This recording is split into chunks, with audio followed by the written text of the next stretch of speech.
Okay, well let's get going. And just a reminder about what happened yesterday. I was talking about the down arrow binder, which is a device which enables us to create names for nodes on the fly. So we can move around the graph, and as we go we can name points, so to speak, as we reach them. So down arrow lets us basically bind a nominal to the place where we are. So let's call that the present node or something like that. That's what it does. Okay, so that's the basic thing that we achieved yesterday. Now, the thing that we learnt was that down arrow gives us lots of extra expressivity. We've really jumped up in expressive power over the basic hybrid language. And one feature that I try to draw your attention to about the way this expressivity works is that there's a very, very natural partnership between the down arrow and the at operator. And I really like to think of down arrow as storing a value for a nominal, and the at later on as retrieving it, you know, when I'm thinking about the ones that you're actually creating by binding. So a sort of store and retrieve partnership. And it gives this curious sort of automata-like flavor, where you're, so to speak, putting in guideposts to mark where you've been exploring around in the model. Okay? And as I said, one common way of doing this is very often when you're trying to express something, you mark where you start so that you can get back to it, and so on and so forth. Now, as for what this gave us, well, we did measure the expressivity, and what I tried to explain to you was that it gives us the logic of locality, or more precisely, if we take the basic hybrid language and then we add down arrow over it, if you look at if you ignore the part with the nominals, the other nominals, basically you've got exactly that fragment of first order logic which is invariant under generated submodels. Generated submodels being the parts of the models you can reach by taking all possible transitions. I think I forgot to say explicitly, but there's two proofs of that. There's the original one that Carlos Orestes and me and Martin Marks did. That's in Journal of Symbolic Logic, and it's actually a very nice proof, though I say it myself, because we do it using basically game-playing techniques in which you sort of we define a sort of by simulation, and we sort of define it in terms of games, and it's rather nice. And it does quite a lot. It's a very, very powerful proof. At least I thought it was a very nice proof until my PhD student, Baldetin Carter, came along a couple of years later, and he did an incredibly short, incredibly compact, and an incredibly elegant proof, which basically just knocked that proof out of the water. So if you really want to understand about down arrow, try and go to the ILLC and get Baldetin Carter's thesis, because there's pretty much everything you wanted to know about, say, things like down arrow. It's a very well-behaved fragment. Completeness, like the previous thing, so we've added some more machinery onto it. As I tried to point out to you, we don't have to do lots of work. We just add the two tableau rules. If I was doing axiomatic approaches, incidentally, and I was very rude about axioms when I was trying to sort of describe how useless they were for actually doing things, that's true. But the nice thing, on the other hand, about axioms is they kind of encapsulate all your knowledge into a very simple form. You have a list of principles that you find good, and very, very simple closure principles like modus ponens, okay? And just as the basic hybrid tableau is this machine for doing proofs, there's also, so to speak, a basic hybrid axiom system. And again, it works out, add pure axioms to it, you get completeness. But also, and this is very, very nice, I think, when you add more powerful stuff like down arrow, or the universal modality, which we'll meet tomorrow, or the D operator, or various other things, they just clip onto that basic logic. It really is that simple decidable logic that's driving it. Okay? In fact, all the way up to higher order logic. Okay. Okay. Oh, and interpolation. I introduced the concept of interpolation, and basically everything has interpolation. But we do pay a price. Okay? We really have got a lot more expressivity. Okay? In particular, we can force the existence of infinite models. We can describe infinite models we can make a statement, and yes, the model has to be infinite. We can't do that in modal logic. We can't do that in basic hybrid logic. Furthermore, I try to informally describe the idea of the spy point arguments, where you create the spy point which spies over a massive region of the model. You've got so much expressivity that you could actually describe the structure of a Turing machine or some other undecidable problem, and you get undecidability as well. So, like I said at the start, it's not sort of expressivity versus computability. It's a trade-off. Okay? But actually, I don't care about that, because we're going to do something else today. We're going to look at first-order hybrid logic. Okay?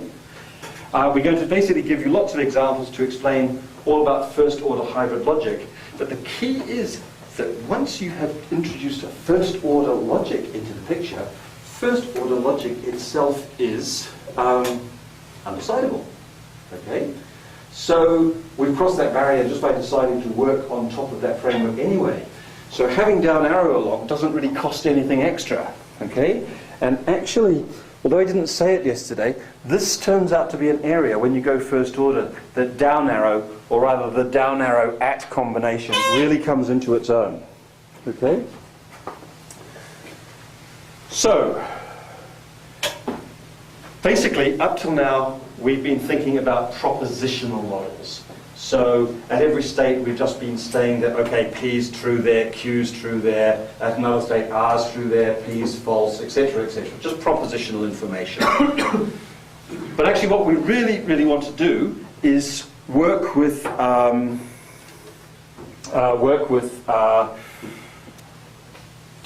richer information, the sort of information that you get in first-order models. So, to put it a bit more precisely, I'm sorry, up till now the picture has been something like this, that we've had a Kripke model where we have a collection of nodes and their interrelationships, and basically we've had this little language for exploring around here. Now we want to have richer sources of information associated with each node.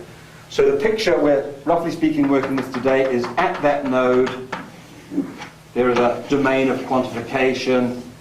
At this node, there is a domain of quantification. A bit like, at that node, these individuals exist, they have these properties, blah, blah, blah, blah, blah, and we talk about what happens here with a first-order language. I mean, roughly speaking, we get rid of the propositional symbol, so to speak. We replace the underlying propositional logic by a first-order logic, okay, roughly speaking. Okay, so that's what we've got, okay?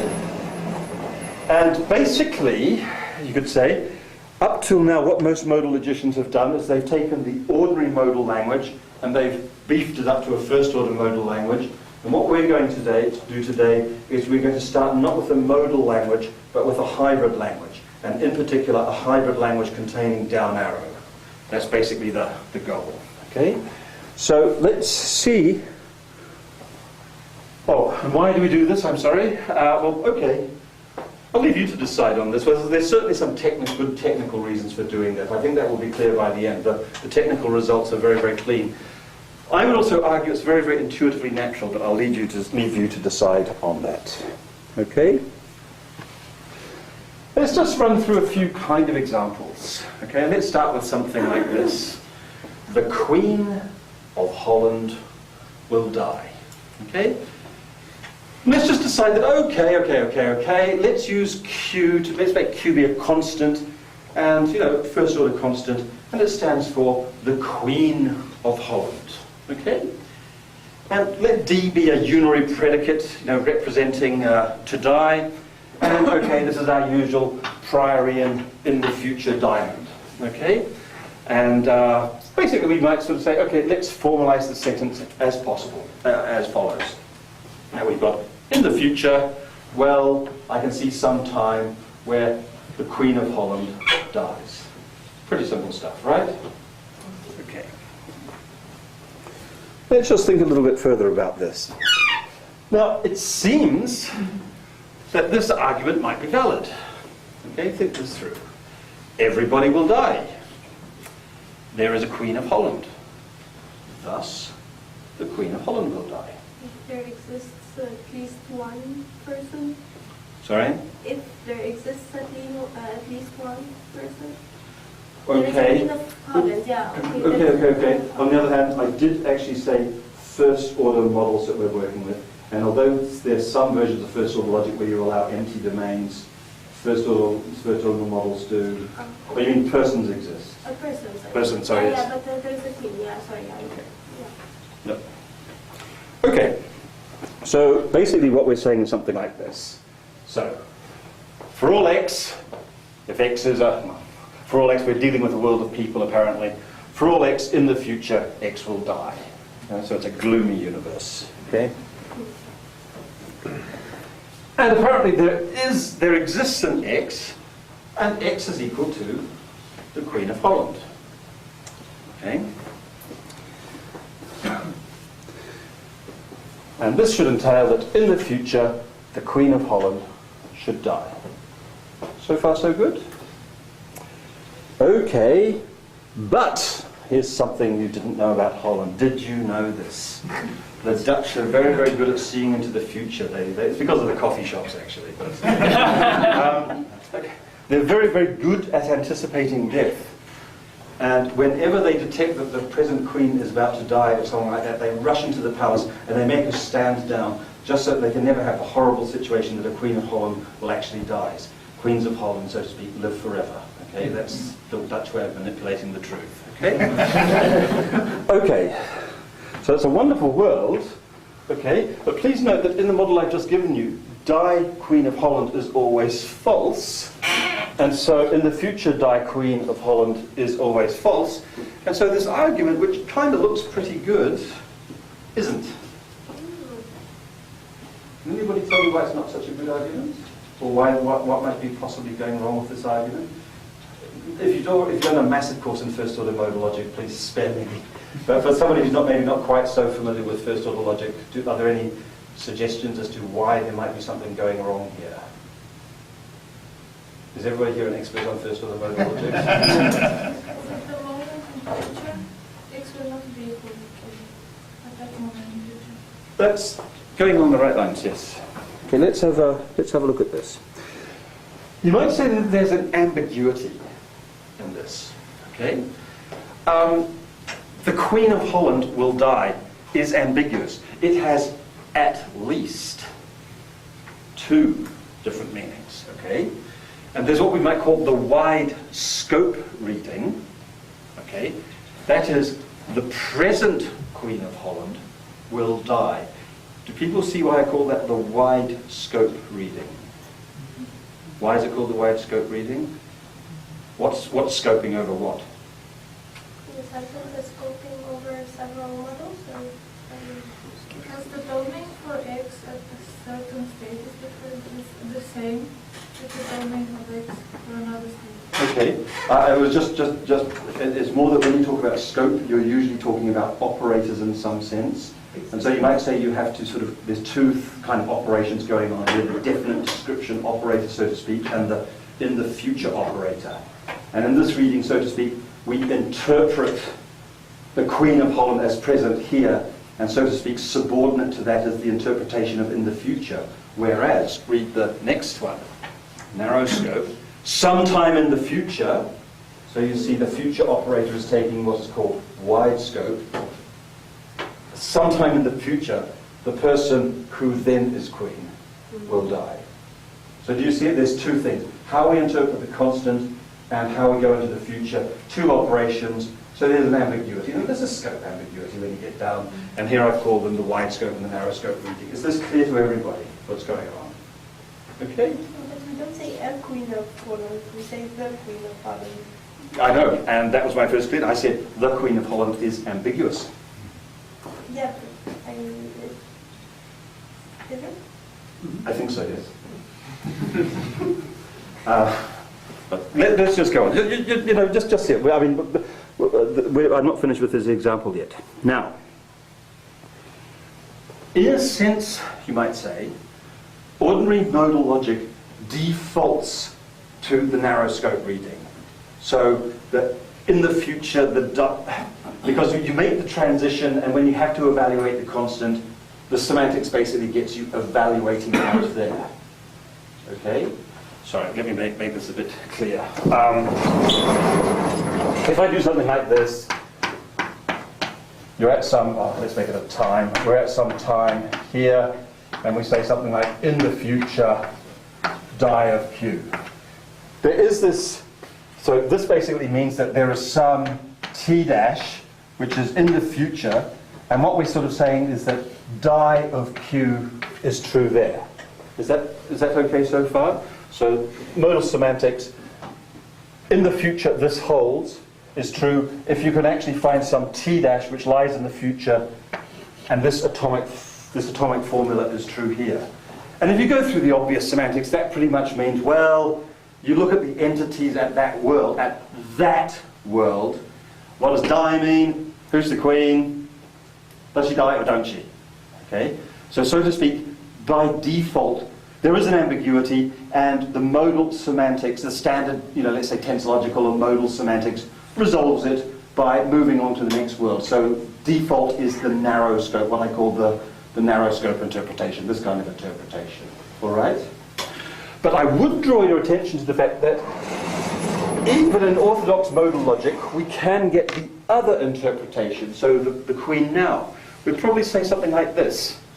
There exists an X, and I'm interpreting this where I am now before I make the move. There exists an X, and X is the Queen of Holland, and in the future, that particular X dies.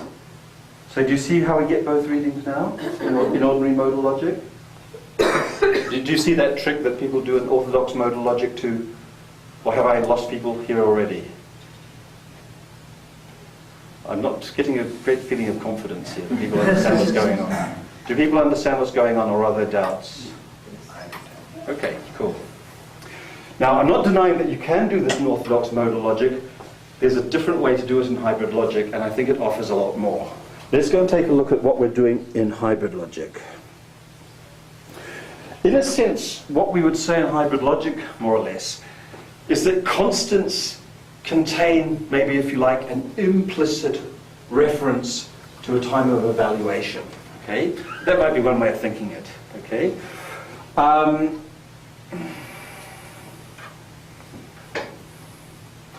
Roughly speaking, instead of symbolizing the Queen of Holland as a constant Q, we're going to allow ourselves to put an @s Q in front of it, where this is an index.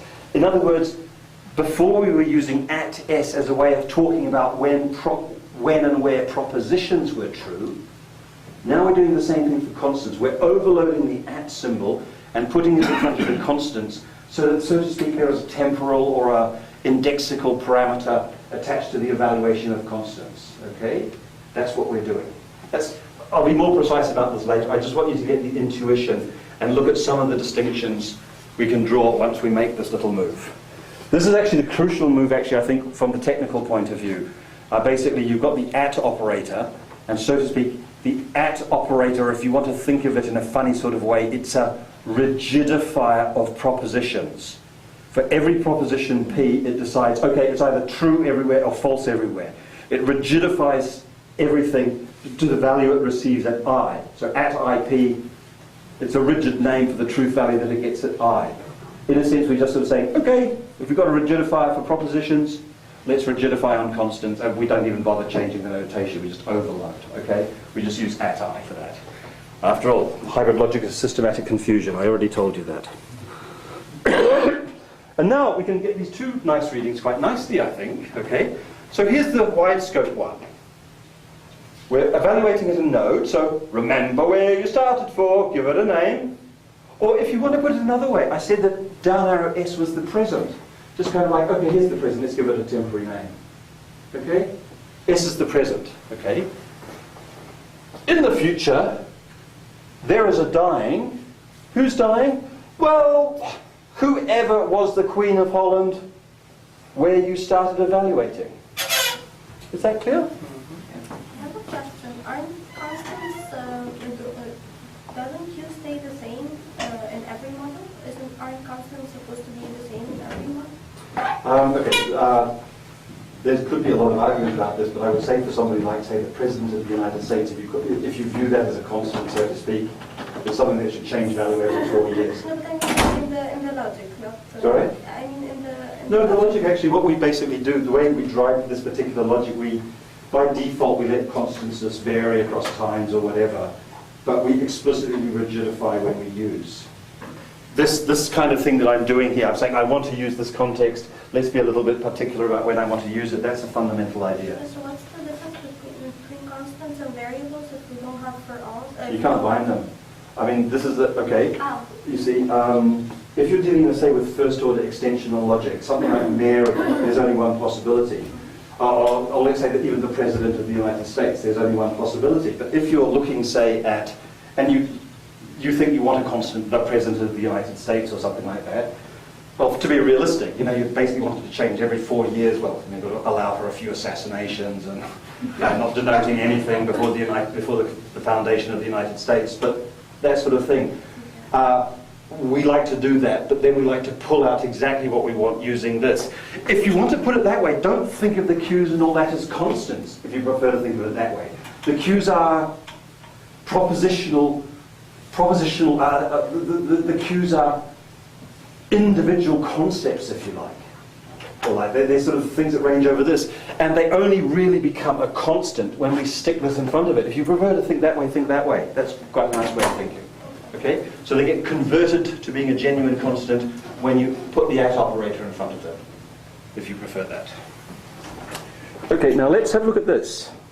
What does this say? So here's the narrow scope, which admittedly we get by default, but we can actually be very, very precise about that here and do it here.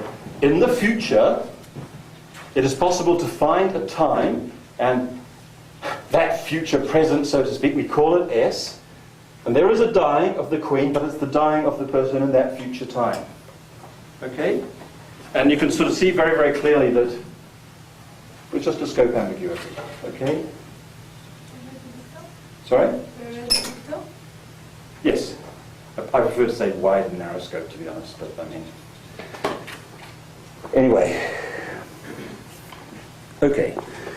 And the two different scopes yield different readings. So this is going back to the argument. If you go back to our original argument, for all x in the future there is a dying, there exists an x, x is the Queen. Well, yes, unsurprisingly, this does validate the thing where you say, hey, the evaluation is being carried out at what the Queen denoted as S, because we know damn well that we've got this person back there, and etc., etc. Does that make sense? And on the other hand, because remember the funny thing about the Dutch, okay, if we do this and we change it to this, in the Dutch example where the clever Dutch are busy visiting coffee shops and deposing their queens before they actually get a chance to die, okay, that's never going to happen, because the individual will die, but not while she is Queen of Holland. Okay, there's a question. So if we don't explicitly say at, as some particular constant, is it implicitly just, assume there's down arrow x at the very front of the equation, so for the existential thing, do we interpret that as saying essentially, down arrow I exists x, x equals at I q? I'm sorry, I don't understand. So you just have q there. Oh, here? Yeah. So I'm saying, is the interpretation of that just whatever the current time is, or yes, implicitly at that? Yes. Okay. I am being a little bit sloppy here, but yes, that's what it is. And actually, you can. I'm trying to give you the big idea here, which is about that. For at least we can have these varying constants, but we do rigidify them, and we're doing it with basically with the machinery that we've got already. I mean, in practice, as you'll see later, sometimes it's handy just to say some constants are rigid; they denote everything. Just treat them as ordinary constants, and so on and so forth. But I mean, this is kind of like the novelty, and I just wanted to make that clear. Okay. Now, what about this? The Queen of Holland will be hip. Okay? Now, this is at least two readings, and two of them are certainly familiar. Okay? I mean, it's really just what I gave you on the last slide. This one says, the present Queen will be hip. Okay, so maybe she changes the way she dresses or something like that, but down arrow, in the future, the Queen, but the Queen at the time that we started evaluation at, the present Queen. Note in the sense that what I said before, that down arrow I tend to read as at the present, or there. That's the way I'm pretty much using it. It's not now, it's the present. Okay? And what about this? Okay, Holland will have a hip queen. You know, oh my God, the present was terrible. But one day, one day our princess will come, so to speak. Okay, well that's nice. But hipness, believe it or not, I was hip once. Hipness is a predicate which changes through time. Okay? So there's actually another ambiguity here. Will she be hip according to our standards of hipness, or according to the future standards of hipness? Okay? So the second formula basically expresses the latter. Can we express the former? Any guesses? Can we do it? Any idea about how one might do it?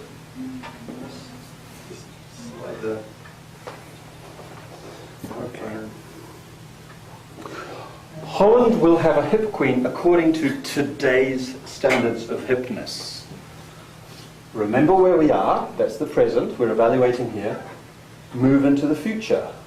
But this time we do something new. We mark the future point, okay, and then we evaluate at the present time, okay, so basically we're pulling out the present hip predicate. I'm assuming, you know, that constitutes our criterion of what is hip. But we're evaluating it with respect to the individual who was then, okay? Do you see what I mean? So we're basically saying, okay, present standard, but we're going to evaluate that individual that we locate in the future with respect to what hipness is now.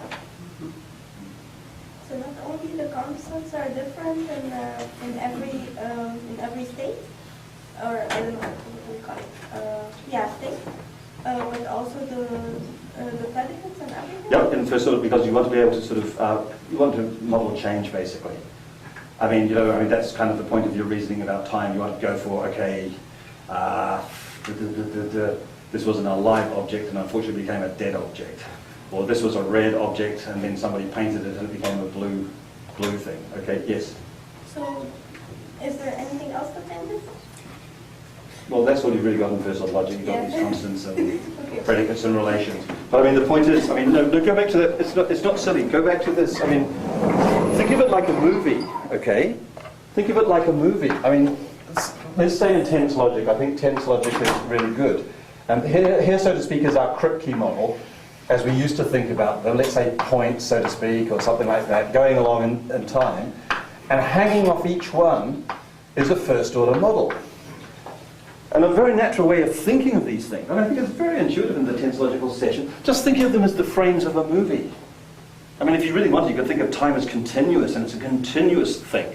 And so you've got this picture, and the model distorts slightly to become the next one, and the next one, and the next one. Okay, maybe there is no next, maybe it's dense or continuous, or maybe there is a next.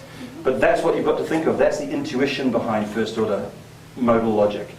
And so before we were just, so to speak, shuttling up and down here with our modal operators and our ats, and when we, so to speak, came down to concrete stuff, we were only getting down to P's and Q's and so on. Whereas now, so to speak, we actually look at the associated model, and it really is a first order model. Okay? So if we want to prove a formula valid, you have to check it in every model, or it has to be a sample? So, I'm sorry?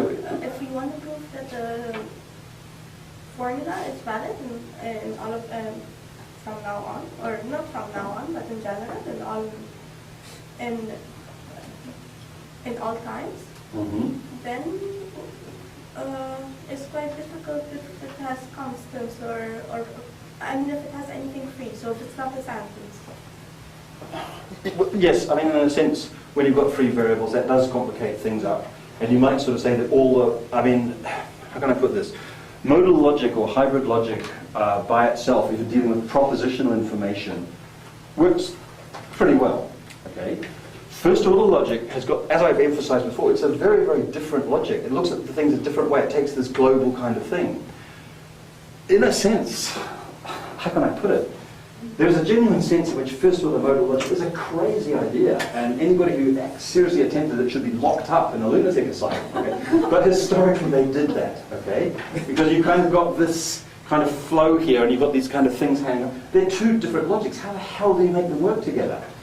The blunt fact is actually that the meta theory of first order modal logic is very, very bad. Okay?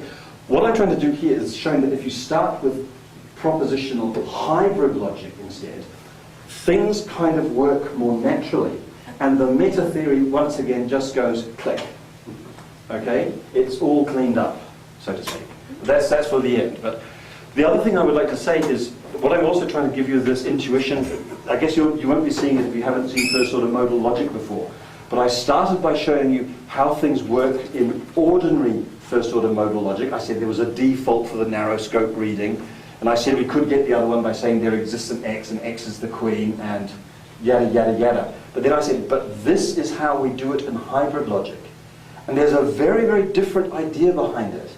Instead of kind of fiddling around with what we're doing at the first order level, it really is, we've got controls over these indices. We're able to control where we're evaluating the bits and pieces of our language using at and down arrow. It's a shift, and it's a different way of thinking about it. You either like it or you don't. I like it, but then, you know, I mean, that's my job, you know. There was a question, yes. Sorry. So with this hip example, Yes. hip is changing its meaning from Oslo. It is, probably, yes. We hope so, yes. If it ever got boring, that would be terrible, wouldn't it? How is that, well, I guess it comes to it. Sorry?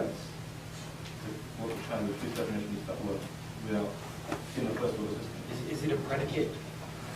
I gave you the answer. If you don't understand the slide, then you don't understand my answer yet. Hip's a one-place predicate, okay? So basically, I'm assuming, I'm not looking at definitions, I'm more thinking of hip extensionally. Like in this world or at this time, those are the hip people. These are the hip people. These are the hip people. And it changes, you know, as I said, you know, I was once one of them, maybe you are now, but you won't be there forever, okay? So, now fine. So what I'm trying to say is, look, let's assume that the set of hip people at this early time constitutes hipness. What this formula does, I'm not saying it extracts all the meaning from that natural language phrase, but there is an idea that what I'm doing here is, okay, there's the present where we start, we move into the future until we find the queen, okay, and then we sort of check whether the queen at that future time is indeed hip. So we've picked out the individual who will be queen, but we're not checking in what, we're not checking, let me do it this way, okay? This is the hip people here, and this is the hip people here, okay? Let's say that's hip, and that's hip, okay? And there's a queen here, and she's not hip. Now, we're starting here, this is the T, and we move forward to this point S. And what we do here is we pick out the individual who is the queen there, but then we see whether the queen, who is the queen at that time, would have been one of the members of that set. That's what I'm trying. That's what I'm trying to do, to sort of say, you know, is she one of the individuals who we now consider hip? Okay. Yeah. So when you say would have been, you mean is it in that set at that I can't remember what I said. Holland will have a hip queen according to today's standards of So hipness. someone who is now hip will one day be hip. No, somebody who will, no, exactly the opposite. Somebody who will become the Queen of Holland. Is she in fact one of today's hip people? The hip person will become queen. No. We do this in natural language. So you say, you know, when he was a child, the senator was a brat, right? So he's a senator in the clause. The senator was a brat. It's not that he was a senator and a brat at the same time. We do this all the time. Yeah. Yes. I think I had a similar worry, and I thought I'd worked it out, but now from what you just said, I didn't work it out apparently. So what I was worried about was, what if the queen will be hip according to today's standards of hipness, but she won't exist for like 300 years. She's not in that set now. Oh, then it will be false. So, well, but there's a way in which it can be true. So today, take, you know, any future person, apply today's standards of hipness to them. That's the set of. Okay. That's the set of I'm not hipness. disputing that, but you're doing something way more sophisticated than I'm offering here. You're saying apply today's standards of hipness. I don't know how to do that. I'm just trying to sort of show you that I'm taking a purely extensional thing here. I'm saying I'm identifying the concept of hipness with the hip people. So Because in that's this baby language, I can't do better. in a richer Montague style type theory, possibly I could do a lot better, okay? But exactly what you say, I can't take today's standards of hipness and apply them to that future individual, much though I would like to, because I don't have any grip over, in this baby language, I don't have any grip on the standards of hipness beyond here's the set. Okay, it's extensional. Yeah. Okay? But that means if we define it extensionally that way, the members of that set of today hipness, today hip people, is going to include a lot of individuals who don't actually exist today. Is the universe fixed? Right? No, that's what he's saying is not. She can only be hip at T if she exists then, because that's hip there is just a set of individuals. So if she ain't there, she ain't hip. So another way to think about this is that, so if you wanted to have a sort of intentional reading, where hipness is, whatever quality causes you to be hip, then there's a syntactic ambiguity of it. Namely, is at T applying to hip, period. So at T hip, and then we're taking this predicate and applying it to at SQ, or is it that at time T, we apply hip to at SQ? So, there's a syntactic ambiguity up there if you take it to be intentional. But if you take it to be extensional, then it doesn't matter because those are going to coincide. The people who are indeed hip now is the meaning of being hip now. And there's no ambiguity between those two. But could I just back out of this example a little bit? Because, or maybe, look, let me just have one last shot. Because, you've raised lots and lots of things. I guess it's hard to teach first order. I guess I'm trying to assume too much about first order modal logic, but, or the sort of thing you'd meet in Montague semantics, okay? Let's just have three times. For a start, I'm not assuming that you've got the same individuals at all time, or anything like that. I wouldn't do that. Of course. But it's quite likely that, for example, that you get, let's say, some individuals that persist from there to there, and then they do this thing called dying, and then some individuals go through there. The point that I was trying to make is that, okay, we look forward in time, and we locate the individual there who, at that time, is in fact the Queen of Holland, and we basically then see whether the individual that she is, i.e. that one, did belong to hipness. Now, this is a very crude extensional analysis. I'm not disputing this, but I'm just trying to show you that with this mechanism of making at and down arrow work in unison, we are able to control where the evaluations take place for both the predicates and the constants. Okay? Give me a more sophisticated language, give me an intentional higher order language, it doesn't matter. Before we used this stuff to push around propositional symbols. Okay? Now we're using the stuff to push around first order symbols.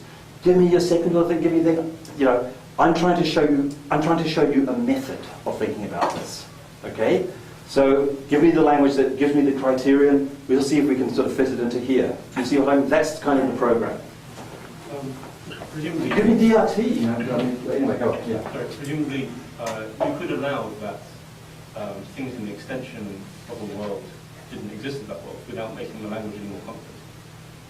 Things in the extension of that world. So in the interpretation of a predicate at a world, wouldn't have to exist in the world. So basically Mendelssohn's first order logic does that. There's lots and lots of choices that are made here, and I'll go through the choice.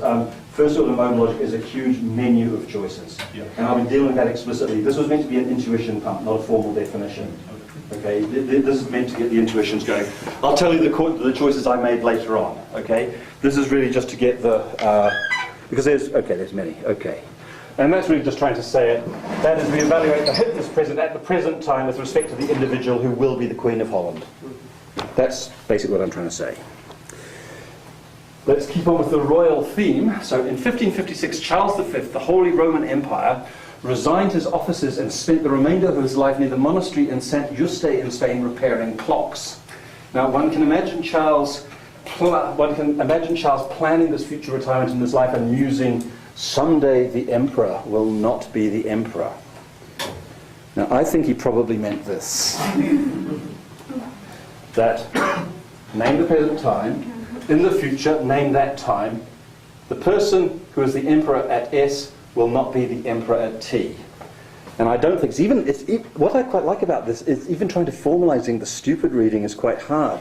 The best I can do is to go at S at T, and in the future the emperor at S is not the same as the emperor at T. It feels clunky. You've got to do that double binding here, okay?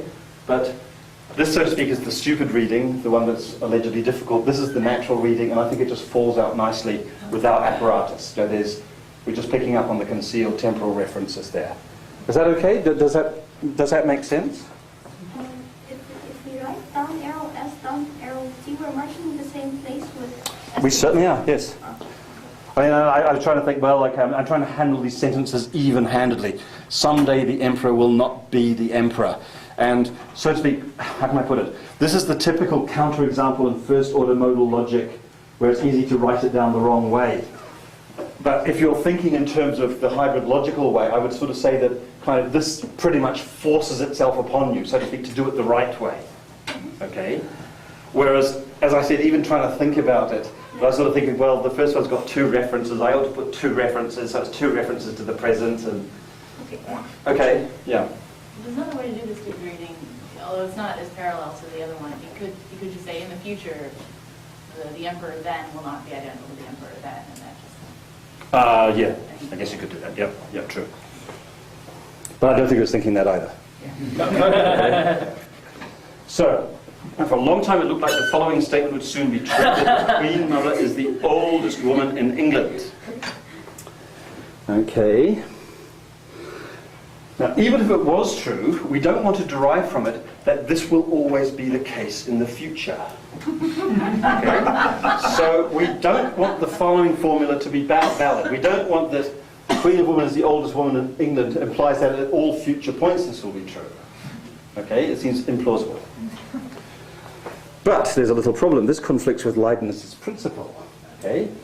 So, Leibniz's principle, individuals are uniquely determined by their properties. Okay? And so in particular, if Q is the same as O, so the Queen Mother is the oldest person in England, then anything which holds of Q holds of O, allegedly. Okay? But Q equals Q is a validity, hence, at all points in the future, it's going to be valid. Now let's put in the symbols. By Leibniz's principle we have if that, and that, then that. Just do the little flip around here. When you've got then, that means that part implies that. But this is a validity, so we can do modus ponens, and we get this yucky thing. Okay? Which doesn't seem right. Okay? We have an extension logic, right? It's not surprising, right? Okay, so basically the point I'm trying to make is that running into this kind of problem basically has to do with where you're binding the variables. Okay? Because the following certainly is valid. The Queen Mother of 1st of the 1st of the 2000 is the eldest woman in England at 1st of the 2000. Thus, this always will be so. Okay, that's fine. Okay, so in our formalism, okay, if that is equal to that, then at all points in the future, the individual who is the queen at that time is equal to the individual who is the queen at that time. That's what I'm trying to say. There's a sort of, the game I'm really playing here is that when we evaluate constants and when we evaluate predicates, there's these hidden parameter about when we make the evaluation, and we ignore that at our peril. And I'm really making a very, very banal point that down arrow and at allows us a great deal of measure of control over where we carry out the evaluation. The other one was clearly bad, and it violated Leibniz's principle. That's a clear indication that something's gone a bit funky. Okay? What went funky? We ignored where we were carrying out the evaluation. And as soon as you pay attention to this, saying, oh, well, I mean the one there and then, everything is dinky-doo. Okay? Is that clear enough? Is that example clear? You sure? Okay. Then, okay. And so then we get that this is valid because basically I'm just binding this out, okay? At S, so the person at S who is queen the person at S who is old, it's always going to be true in the future that by jumping back to that point, they're the same. That's fine. You see what I mean? It's quite. I think it's quite a nice encapsulation. It's sort of. I think it does it quite naturally, to be honest. I mean, I've sort of maybe since you did. I guess I'm really arguing with people who are really into sort of thinking that first order modal logic has to be done a certain way, and I'm basically sort of saying I don't see why it has to be done a certain way. I think this is a way, way better way of doing it. Okay? Control your indices, control where you evaluate. But does this make sense? Do you understand why that one should be valid? Is that clear to everybody? You're okay? I'm just trying to think about something. So, is hybrid logic, can we represent everything that we cannot, hybrid first order logic? I don't know how to call this. First order logic with, hybrid logic with first order quantifiers? Is that what we're using here? That's what I'm getting for. Like I said, the basic idea is up till now we had these hybrid languages, but we had propositional variables. And now, very roughly speaking, we've replaced those propositional variables by a first order language we find interesting. Okay, so in higher order, definitely if we have like In higher order now? Yeah, no, I'm just thinking and I'm going down to see if it makes sense. So Right. If we have an equality which is extensional, we know that it does not imply Leibniz, right? And we cannot get the Leibniz rule. Right. In first order, is it the same case? I'm sorry, I don't understand the question. I will be treating equality as a rigid predicate, the same as every time. You know, equality will really mean equality, the same individual. Okay, so extensional or equality, right? It's extensional but rigid. You know, it's not like a different equality relation at every world or anything like that. It really is the real equality relation. I cannot figure this out. Okay, but just see if it. Yes. Could you also have that index twice, so the queen now, say, is identical to the oldest person at some future time? If that's true, then it'll always be true. So the S could be like S and T. Yeah, I mean, if you can figure it down, I mean, it sounds very plausible. If you're sort of, again, if you're binding it out like this into this pattern, if that's equal to that, then that's always going to be true, as long as you're, you know, you've really relativized where the evaluations are taking place. It sounds like the sort of thing you could do. Yes. But on the other hand, this one is not. For example, if you sort of at SQ, go into the future and bind. I mean, this is just you'll be totally screwed up if you do that sort of thing. Okay, are you getting the feeling for it? The whole point, as I said, this part is meant to be just intuition pump. And you know, while I'll give you all the formal definitions later, I think the intuition pump is by far the most important part of this lecture. Okay. By the way, so that was the thing that we said that was valid, and we can almost already prove this by tableau. Okay. So we try to falsify this as usual at a point I. Okay. And then by yesterday's thing, we get rid of the down arrow S by realizing, well, we're evaluating at I, so we just substitute I into the tableau. Okay. And then we make the antecedent true and the consequent false. Okay. And then this one, this is saying it's not true at I, that at all points in the future. So that's basically saying there's some point in the future. So we do our usual trick of saying at I, we can move into the future and see a J. And at that J, this thing is false. Okay. And then basically this should close because look, we've got the, so where's the contradiction? There should be a contradiction lurking around here.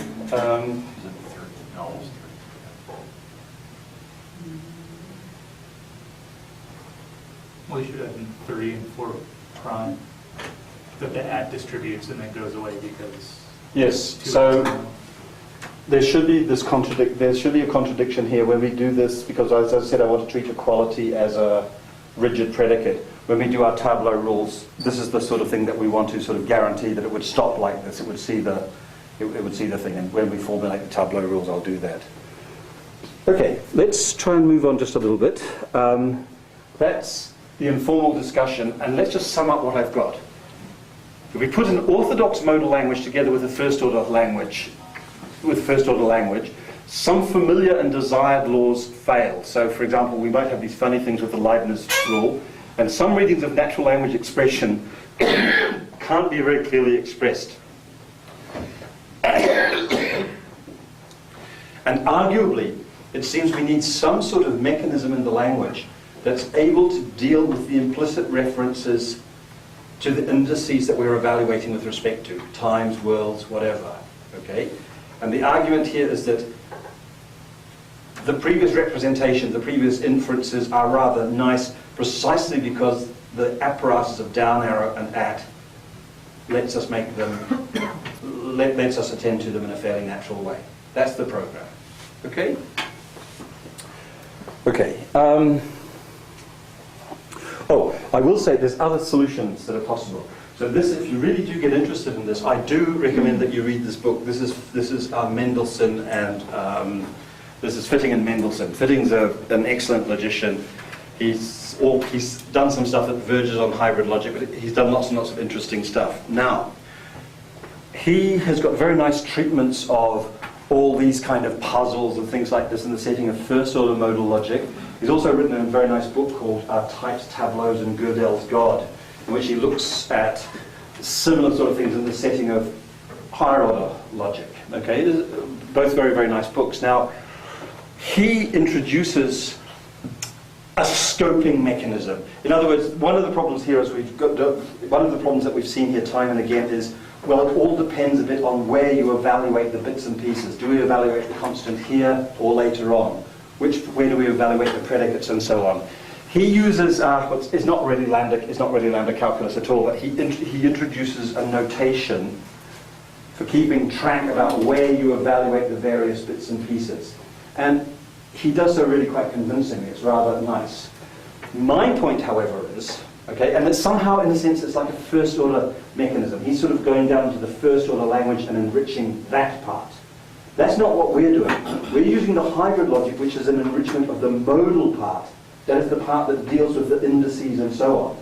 And it's very, very easy to show that the mechanisms that we're using here is actually more powerful than Fitting's mechanism. Like, we can do anything that he does, but we can do things that he can't. Like that thing about hipness in the future. What was it? The Queen of Holland will be hip by our present standards. That's beyond anything that Fitting can do, for example. And the other point I'd just like to make is we didn't invent down arrow to deal with first-order modal logic. We hadn't even thought about first-order modal logic when we thought about down arrow. Okay, we were playing happy propositional logic games. And then we thought, how does this work out in first-order modal logic? And suddenly it was, oh my God, okay, everything's coming up roses. Okay? So that was it. It really was, you know, we had the tool and we just discovered the tool worked. So this wasn't invented for the purpose. This was serendipity. Okay. Now this comes, one of you was asking the question, where are we going to go when we're formalizing all this? Whoa, and the point is actually, if you haven't seen first order modal logic, basically every possible option has been explored in the literature, okay? There's constant domains, are terms partial or not, that is, must a constant denote in every model along the way, etc., etc., etc. There's decisions, and it's a huge literature, a rather messy literature. So, and yeah, for example, do predicates range only over the things that locally exist at this world, or can they range over other things as well? Okay, I'll show you the models, I'll show you what we're going to do. Okay, and actually, we've actually explored lots of different options. Yeah, we've looked at lots and lots of different options. I'm basically going to be giving you the system that I like the best, because in the sense it's the most general system. So in particular, I'm going to go for varying domains, okay? If you read Fitting and Mendelssohn, you will realize that actually for first order modal logic, there is an equivalence between varying and constant domains. If you're working with constant domains, which basically means you've got the same objects of quantification at every node, okay, you can deal with varying domains in a certain sense, and vice versa. But I think varying domains are just a little bit easier. It's the more general setting, and basically with the power of pure axioms, and this is not a joke, I can just get down to the constant domains or anything else that I like by just stipulating a few extra axioms. So I find it easier to work with the general, and then if I really want to go constant or go something else, just impose additional axioms and constrain down to the less general, okay? Rather than start with constant domains and kind of whatever, you know. So anyway, our models are now Wordouis, okay? So we're dealing with Wordouis models, and the first two components, W is a set of states, of course, and R is the relation. Okay, I'm just assuming we've got one modality in the language. If you've got several modalities, it makes no difference. But to keep things simple, let's just have one accessibility relation. I think most of my examples I'm using time here anyway, okay? Now, what's D, okay? D is something, D is this thing. D is the function that basically gives a domain here. So it assigns the set to each world that we quantify over, okay? That's what it does, okay? So D is the thing that gives you for each world the lollipop below, okay? It's the lollipop function. Okay. Now here's the nice thing. So varying domains. That means I've decided for varying domains. Okay? Now what's U? Nice. U is the union of all this stuff. So it's kind of like I'm sort of saying, okay, at that time we had these individuals, and at that time we had these individuals, and at that time we had these individuals. That union all the individuals that you ever had, and you can kind of think of this as our mega universe. Okay? It contains all the things that ever existed at some time. I seem to be falling into a temporal way of speaking. Okay, just bear with me. Okay? I like temporal logic. Okay? So all the things that ever existed. So to speak, it's our big comfy home. Okay? And I find this quite natural because, you know, sadly Napoleon is no longer with us. Okay? He is no longer in D of here, but he's in U. Okay? And he's probably planning to invade Russia all over again. Okay? So he's with us in spirit. Okay? Now I as an interpretation, and all I mean by that is that you give me the first order language, so I don't know, you've got loves, and you've got mere, and you've got honey bunny, and you've got kills, and you've got shoots. You basically give me all the predicates and relations I need to interpret all that in each world. Okay? So that's the, okay. That is, it assigns to each constant symbol C and to each W an element of U. So again, you see we're allowing things to vary. Perhaps C denotes that there, and it denotes that there, and it denotes that there, and it denotes that there. So for example, we could use these constants, if you like, as to be things like the President of the United States, okay, or something like that, where the denotation would vary. But as I said, on the other hand, for other things like, let's say, Abraham Lincoln, to use an example, would think of that as a rigid thing, which is the same over a period of time. And anyway, as you know, one of the key moves I'm going to do is to introduce the at, to be able to rigidify that, to pick out what we actually need. So, if you don't like calling these constants, think of them as I had a word for them, individual concepts, which we will rigidify with at to pull real constants out, if you want to think about it that way. So, but the real point to note is the decision we've made is that terms designate in every world. Okay?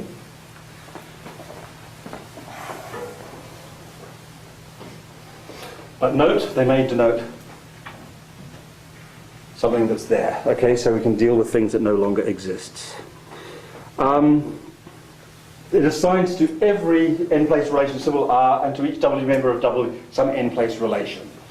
Okay, and the important thing to note here is that this is a relation on U. So it's kind of like we can deal with things like Napoleon is a man, because Napoleon may denote something that no longer exists at that particular time but is in U, okay? And the relation that we define to every world ranges over all of U. Do you see what's going on? Do you see the decision that we're making? Can we express that? Can we express what? Napoleon is a man in every world, or Sure. how? Man Napoleon. The point is that, okay, every world we've got the things that really exist at this world, okay? They're the things that actually really exist at that world. But as I said, we've got this big super thing with a U in the background, which consists of everything that ever existed. And look at what I'm saying here. This is a deliberate decision. I'm letting C, for each world, C denotes something or other, but note, it takes its denotation in U. When you're interpreting C at a given world, It doesn't have to denote something in the lollipop here. It could denote something else. So like here, for example, Napoleon doesn't denote anything that exists in our time. Okay? It denotes a certain French general. Okay? And that's what we're allowing. And at the same time, when we define relations, this is crucial, the use of you here and you here. Okay? The relations are defined over all of you. So we can assert relations between existence and non-existence and so on and so forth. As I said, I like this semantics because I think it's the most general decisions at every point, and then I can axiomatically constrain if you get frightened by the questions I'm getting or something. Okay? So, right. Now, and we don't throw away the propositional symbols because we just say the propositional symbols. We just say the propositionals and symbols are zero-place relation symbols, and so they're there all along, and we deal with them just as we always did. Okay? Yay! Okay? So we've actually got propositional logic living alongside. They're just zero-place relation symbols. Okay? Okay, cool. Now,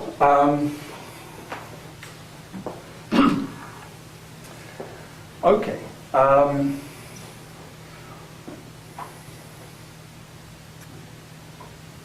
And this is really a bit of general blah blah. Basically, we're putting them together, and I guess the important thing here, we'll warm up to the more formal slide that comes on the next one. In orthodox first-order modal logic, it's very often assumed that constants are rigid.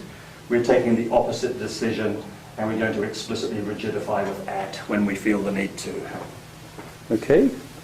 So, now, basically, now evaluation in the formula takes the present form. We're evaluating a model at a time.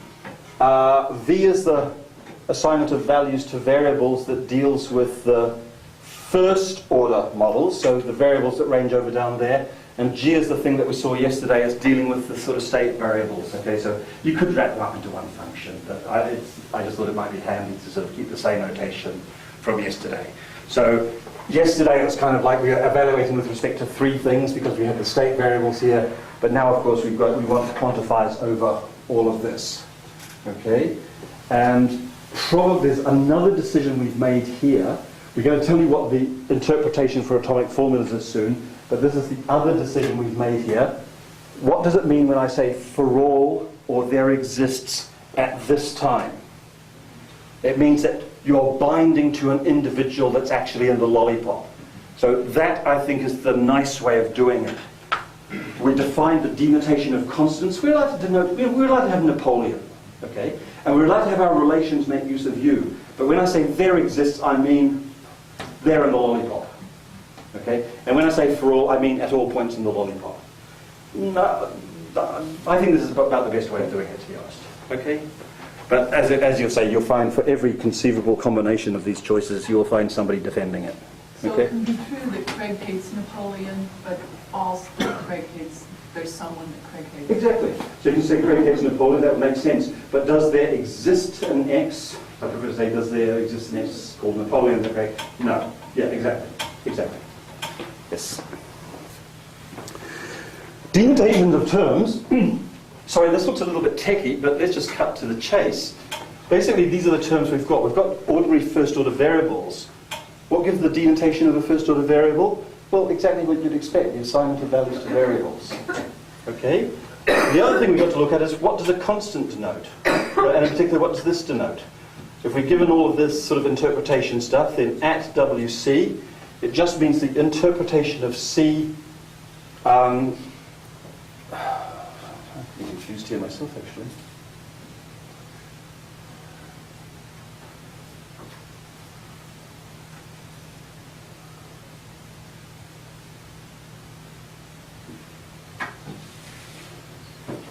Oh, I'm sorry. Yes. So W is something that names a world, okay? And U is the world that it denotes. So it's just what does this constant denote at that world, okay, that the model tells you. I'm sorry. Is that clear? So these are these things, these are these constants like Napoleon and so on. For every world that's been fixed to it denotes maybe something in U, maybe something in the lollipop. We just do that. And then, let me just give you the sort of clauses. It's basically that you evaluate atomic symbols like P, a relation symbol P with n arguments. You just evaluate each term and you see whether that n tuple is in the interpretation of the predicate of that world.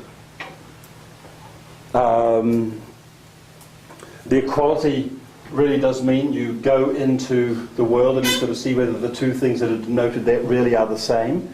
Though hidden behind all this is we're thinking of equality really as the genuine equality relation which holds across all that. So it's the equality relation on U. It's the diagonal of U.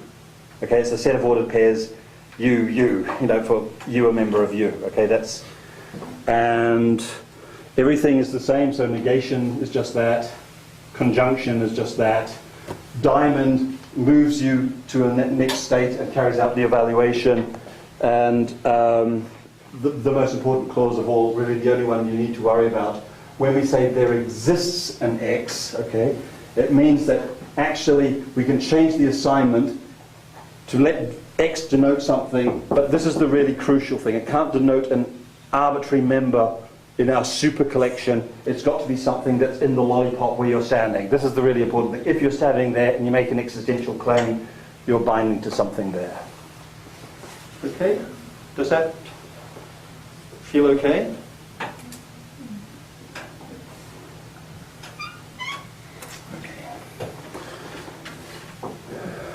Let me just give you some idea of the expressivity of this language, okay?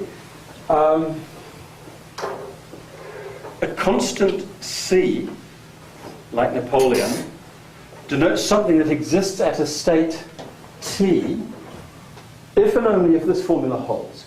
At T in the model M, I can name the point I'm evaluating at, and then assert there exists an X, and X is equal to the value of C at S. Okay? The really key point here is that when you come down to evaluating this thing, you're really looking inside the lollipop to see if you can find something which is the same as the denotation at C. Let me give you the sort of proof of this. If you're evaluating at T in this, you're evaluating this formula. This holds if and only if, okay,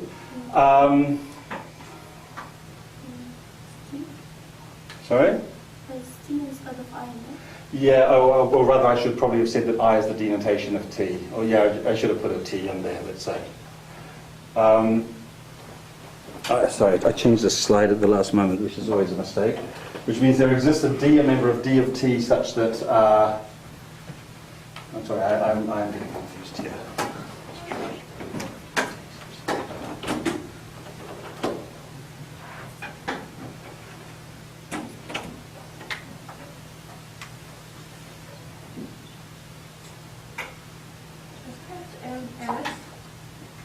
Yeah, it would have been better if I'd written the T here, or explicitly introduced, yeah. Isn't it S?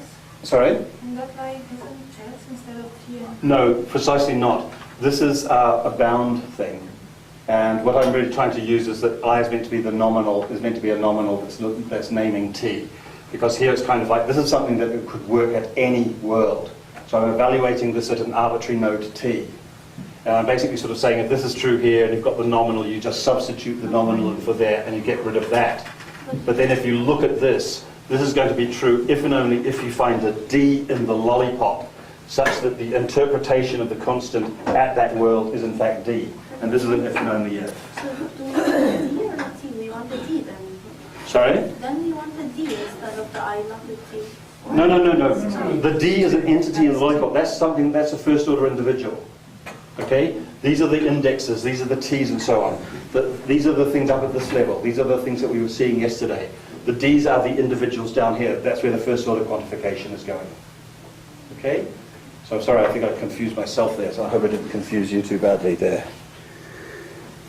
And here is another one. This is kind of interesting. We can't, at least in this language, we can't express the concept of rigidity. We can if we strengthen the language a little bit more, but I'm not going to talk about that today. But we can express that a constant is rigid, and by rigid I mean it denotes the same thing at every point, okay? It is rigid in models in which there is a path between every two worlds. So in some sense, a connected model. Okay? Now, basically, if we're working in a model where there's a path, that means a sequence of transitions between every two worlds, we can express the concept that at every world, C denotes the same thing. And we do this as follows, that, well, remember that at all points in the future, I make a binding, and I just need to check that they're the same thing here. So you're basically sort of checking at all successes that you're naming the same thing.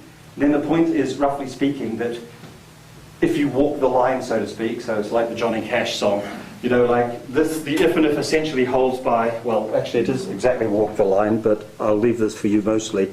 If it's not rigid, then there is some path, and you basically walk along the path looking for a change, and when you find the change, you found the transition where you make that last formula false, and then you can sort of turn it around and prove the same thing. Okay, we'll skip that.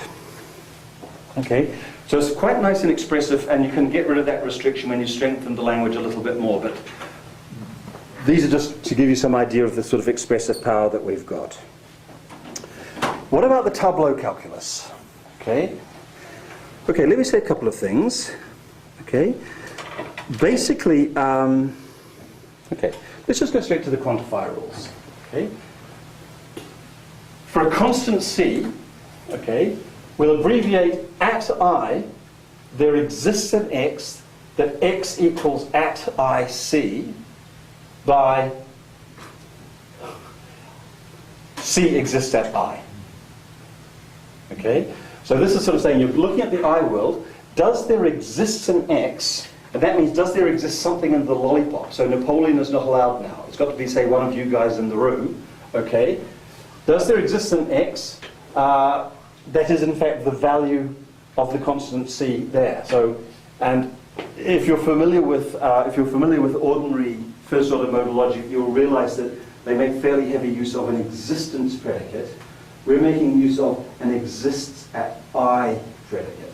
So it's more fine-grained. Okay, that's the key move. Okay, and then I think this is really rather nice. Okay, I think this is really rather nice. Have a look at what our rules look like for existential quantification. We basically say that if at I there exists an x phi, okay, look what we do. We've got the information at I there exists an x phi. Okay, well this is a claim that something exists. So what we do is we say, hey, we invent a new constant symbol C, and we say C exists at I, and then we carry out the substitution for the free variable. And if you think about it, that's exactly what we did with the diamond. Remember we had the diamond, we had at I diamond phi, and then we basically sort of said, well, that means at ij, where j is new, and then we sort of asserted at j phi here. This is exactly parallel. We're breaking down this, firstly using the exist at I predicate, and then by asserting this here. Okay? And as for the universal rule, that's pretty much exactly the same thing as the way we handle the boxes. Because here when we make an assertion, a for all assertion, we're basically quantifying over all the points in the lollipop. So if at I it's true that for all x phi, and somewhere along the line we've learned that, hey, at I, C exists. So C ain't Napoleon, it's Craig as it happens. Then in fact, we take the value of Craig at this world, and we insert it into this formula. Does that make a certain sort of sense? I don't need to tell you the rest of the rules that I gave you already, because one of the nice things about Tableau is they're nice and modular. You just add on and add on, okay? We need a few other things, like for example this one. If at I it's true that the value of C at j is the same as the value of D at k, remember at I, if an at I statement is true anywhere, it's true everywhere. And so we can just lose that and come down to here. Okay? And similar with the negative one, if it's false at the point I, that the value of C at j is the same as the value of D at k, then that's false everywhere. Okay? The point is kind of like each one of these claims, as soon as you put an at in front of something, you're making a rigid claim. A very, very different claim. For propositions, it's true or false, and it just fixes everything. So this is basically just reasoning with rigidification. Here's another thing we need, that, okay, equality of worlds implies equality of terms. So if you know that at I, j holds, that is the I time is the j time, then the value of the constant at I is the same as the value of the constant at j. Okay. And there's reflexivity, of course, that at IC, value of at I, okay, the value at C of I is the same as the value of C at I. This may look silly, but very often to close tableaus you need that. You're driving down, you need to state these kind of simple axiomatic truths to give you the contradiction that you're coming up against. Okay, and we actually had that already in the tableau. There was this sort of reflexivity thing, at I, and we use that to close tableaus. Okay, and both of them are really just equality rules. Okay, actually there is one other we need, replacement, that if at IC, if the value of C at point I is the same as the value of D at point J, or rather, okay, the denotation, then if we can put the value at I of C in some formula, then we can put the value of D at J in the same formula, because they're the same. Okay? Okay. I won't go through all these tableau proofs or anything, but I will at least indicate the sort of thing that you can prove, and I would like to get on with some. But here's a first example, and I just lifted one from Fitting and Mendelssohn. So let P be a constant standing for the President of the United States. Let A be a constant denoting Abraham Lincoln. Let tall of X be X is tall. Okay, and actually I won't bother putting rigidification in front of A, because, you know, honest Abe is a rigid constant, so to speak. But back in about 1850, you could make the following true statements. Okay, that Abraham Lincoln will someday be the President of the USA. It will always be true of Abraham Lincoln that he is tall. It will happen that the President of the United States is tall. And then there's this first example of a little tableau proof that you can do, and it all worked out rather nicely. Let me just, and there's also another example, also ripped off from Fitting and, we just wanted to check again what Fitting and Mendelssohn were doing, to show that anything they could do, we could do better. And anyway, so this was basically about values of a program. So let's just forget that and move on. Let's walk on by. Okay. Now there's one concept I said already that I made some very, very general choices for the semantics. Okay.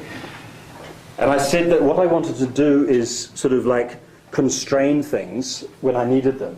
Now another very common way of dealing with modal semantics is to insist that you really have a constant domain of quantification. Okay, there's no new individuals coming into being, no individuals vanishing. Okay.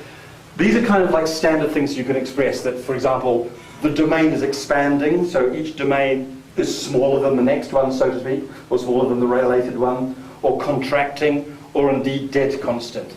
And in fact, it's really, really easy just to add tableau rules or axioms which express this sort of thing. So if you think about expanding domains, if at I can make a transition and see J, and remember we're talking expanding, this obviously means that, okay, if C exists at I, then C exists at J.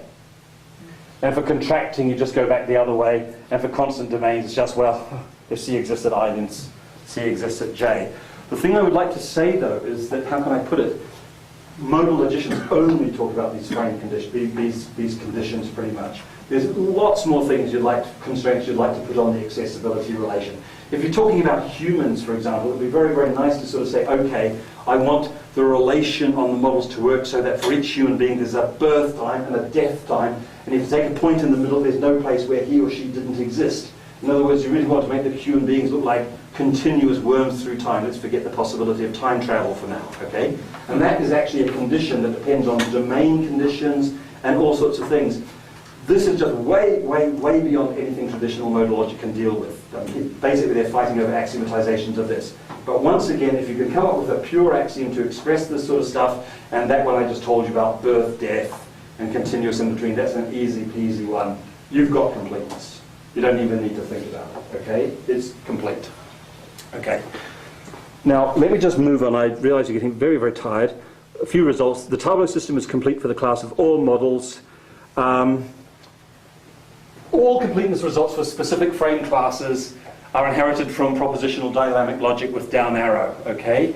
The extension with any pure formula whatsoever, and as I just said, these are not just controlling the relation now, they're also controlling things like the things that you're quantifying over, they're automatically complete. And this more than covers any of the philosophically standard first order modal logics, okay? Adding the appropriate domain rule leads completeness for such domain for all logic. A uniform model construction works for all such logics, and there's just nothing even like this in first order modal logic. And this is quite nice.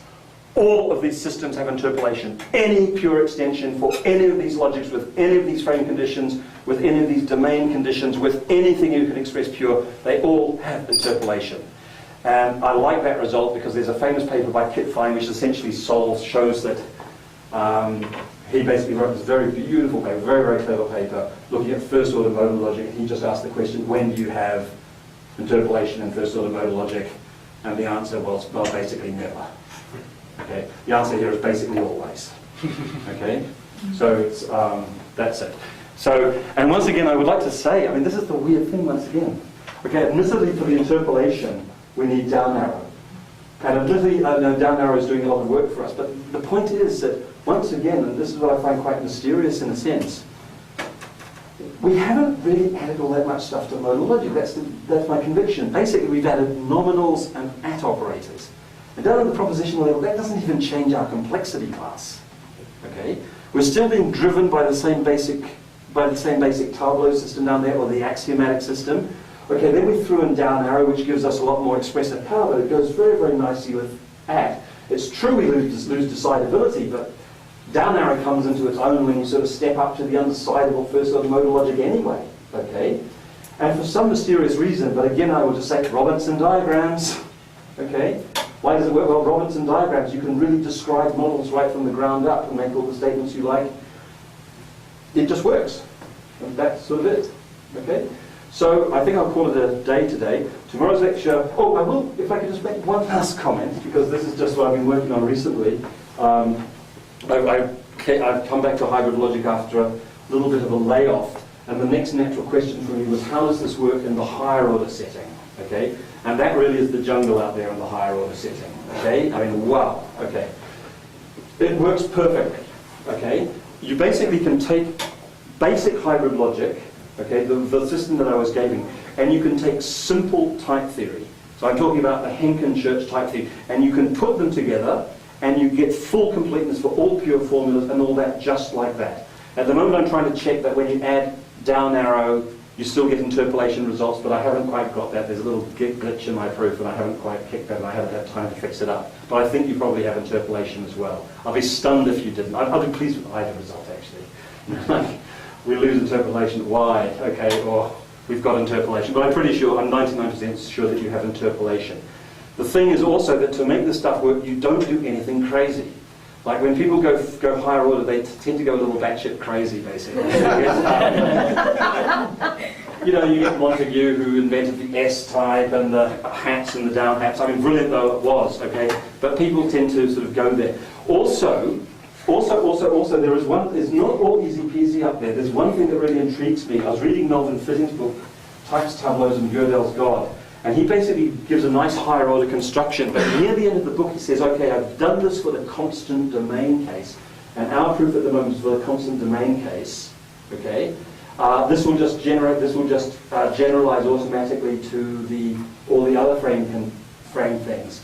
And I'm looking at it, I actually asked Melvin, I said, did you actually check that out? And he said, no, and I'm not sure if I believe that. In the first order logic case, it's pretty clear that constant domain versus varying domain doesn't matter much. You take unions, you add an existent predicates, yada, yada, yada. It's pretty easy peasy. But when you're talking about function spaces built across the entire thing, that's not so clear, and I don't know. At the moment I've got it for constant domain. I'm trying to show that down arrow gives you interpolation up there. I want to look at the varying domain case. I think I've got completeness for that. But there's a lot. It's very, very interesting because it's... but the nice thing once again is... Oh, and I'll tell you the reason why you get completeness one more time up there. It's again because of Robinson diagrams, okay? And it's very, very, very, very, very nice.